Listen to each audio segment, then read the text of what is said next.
welcome back to That Dad Guy. It's February 15th, 2023. It's mild outside. You can see, see?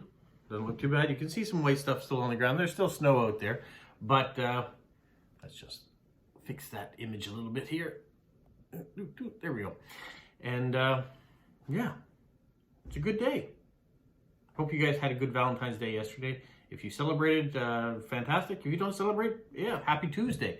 Well, today is Wednesday, and I have another stamp video for you. This one comes from Kyler in Prince Edward Island. There's the Canadian stamp that he's put on the envelope. So I've got some stamps to show you. They're all from Thailand, so a little bit more unique stamps than some of the other ones I've been showing you lately, or exotic maybe, or far-flung. I don't know, however you want to use it. They're from Thailand, so it's going to be some interesting different stamps here to show you. Also, if you stick around to the end of the video, I've got some horn tooting to do. That means that you're going to have to wait till the end of the video to see what I'm talking about. All right, let me show you what Kyler sent in the way of stamps from Thailand. I know my father has a few stamps from Thailand in his collection, but not a vast amount. Asian countries, he doesn't have a whole lot of stamps from there, so it's great to get some. I know Kyler has sent me some Japanese stamps in the past, so it's kind of nice to get another country as well to be able to show what they've been putting out. Here we have a collection of scientist stamps, or leaders in their field.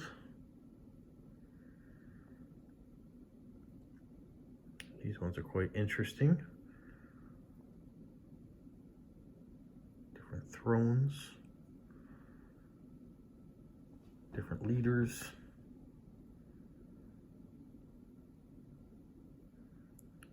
And these are quite large stamps in comparison to the normal size that you would see. And you'll notice that as I pan out at the end here. But I did put them all together so they all kind of looked like they're similar.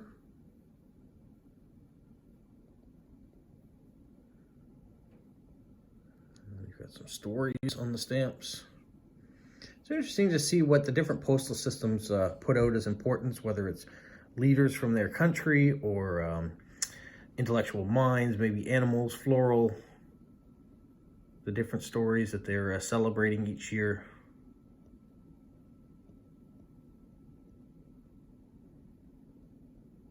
And here we have another series of stamps that have come out. I've got to put them together.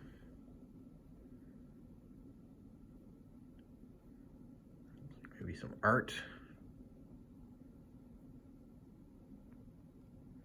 There gives you an example of a small stamp compared to the big one. See the larger ones above. Dental stamp.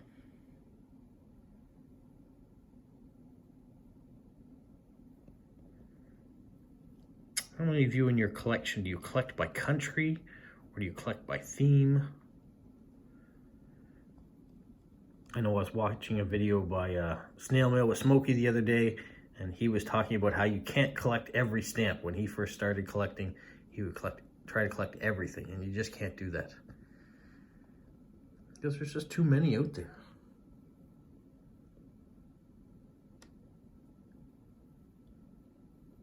What is nice about this way of collecting, it's not trying to get a complete collection, really. So is it collecting? Is it hoarding? I don't know.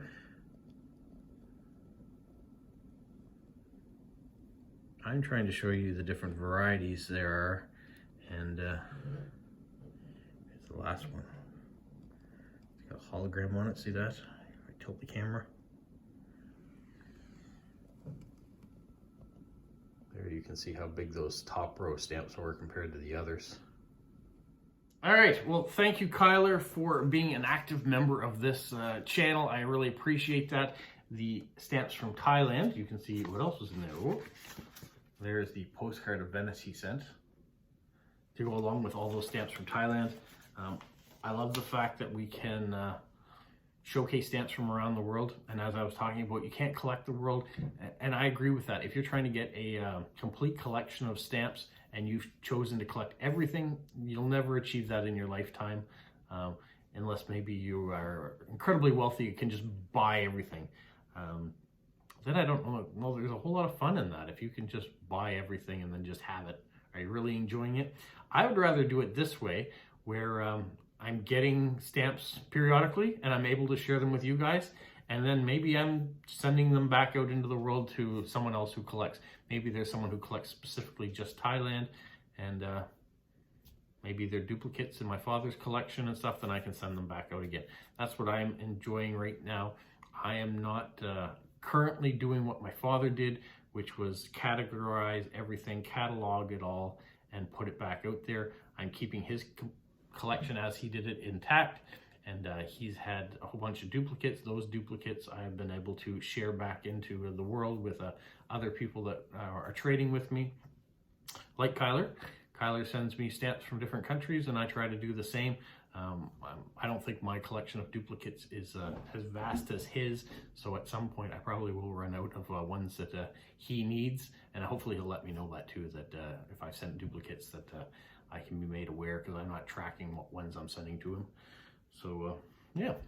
Now, some of these stamps from Thailand look like they're probably a bit older. Some of them are newer. For example, this one here with the hologram in it, I would say that's probably a newer stamp within the last 15 years, probably, if I had to guess. I would say a stamp like this is a more common stamp, and may still be in circulation today as a small denomination stamp. I guess it goes in this direction. But yeah. Some of the more beautiful ones for me are the large variety. The ones of the thrones stick out as an example of ones that I really enjoy. I keep looking down because they're right on the table in front of me. And that's how I showcase them.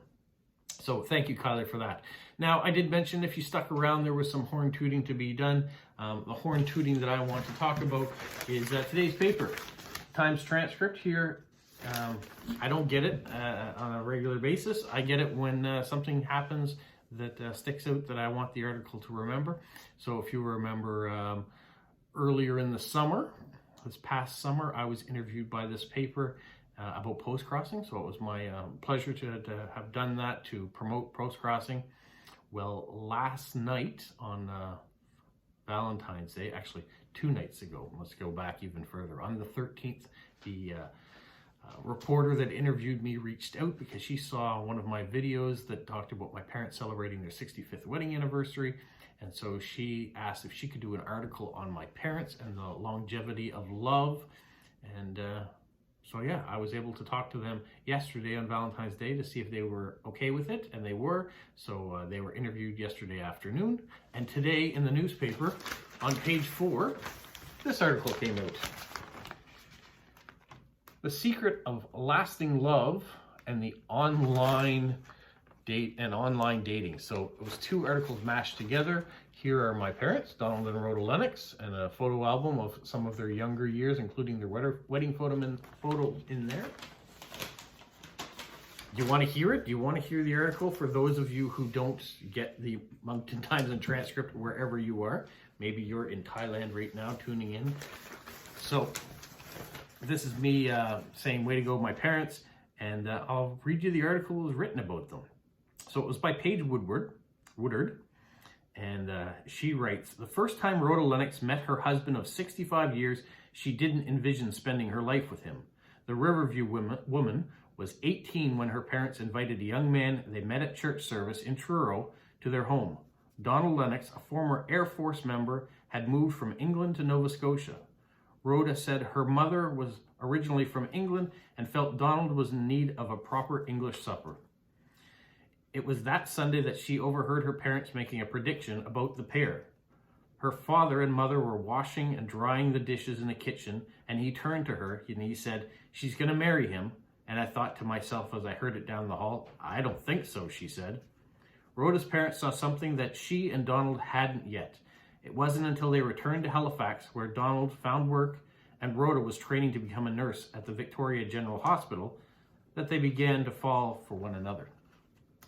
The pair went on double dates to the symphony with Rhoda's older brother and his girlfriend, and Rhoda recalls one date in particular they spent walking around Bears Lake. She said Donald wasn't pushy when it came to pursuing her, and she liked that, along with his sense of humor. the pair began to talk about marriage, but Rhoda's parents wanted her to complete her studies to become a nurse first. Following her parents' advice, the pair held off until a snowy day in January 1958 to say I do when Donald was 24 and Rhoda was 22. While Rhoda said 65 years haven't passed without a few spats, both she and Donald agree there are two secrets to long-lasting marriage. Donald said it comes down to their faith and their vows. Although they grew up in different continents, Donald said the Christian teachings they learned during those years were the same, and they follow the same set of beliefs. One of the things they have always believed in has been their marriage, he said. We made a statement of how long we were going to be married. We said, till death do us part, and we took it seriously, he said. Now at the ages of 89 and 87, Rhoda and Donald share 4 children, 7 grandchildren, that's actually a typo, there's only 6 grandchildren, and 2 great-grandchildren. Nearly 6 decades after Rhoda and Donald first met. And then it goes into the article about the other younger couple and how they met online. So I think that's a nice article. I'm very pleased with that. I think my parents were very pleased. Well, I know my parents were very pleased to share their story. And so I want to thank Paige for reaching out, for continuing to follow some of the videos that I put out too, and for making another article possible about our family. So thank you. It's nice to have this as a lasting memory for them, and have an article now that we can share with the rest of the family that talks a bit about their early history together. I appreciate that. So if you stuck around to the end, which I hope you did, and you got a chance to see this, thank you so much. Thank you to the Times Transcript for featuring my parents. And thanks for watching these videos. There's going to be more coming out, as much as I can do. And enjoy. Have a magical week. What, Polo? You say like, subscribe, share, and tell all your friends? Who's a good boy? Who's a good boy?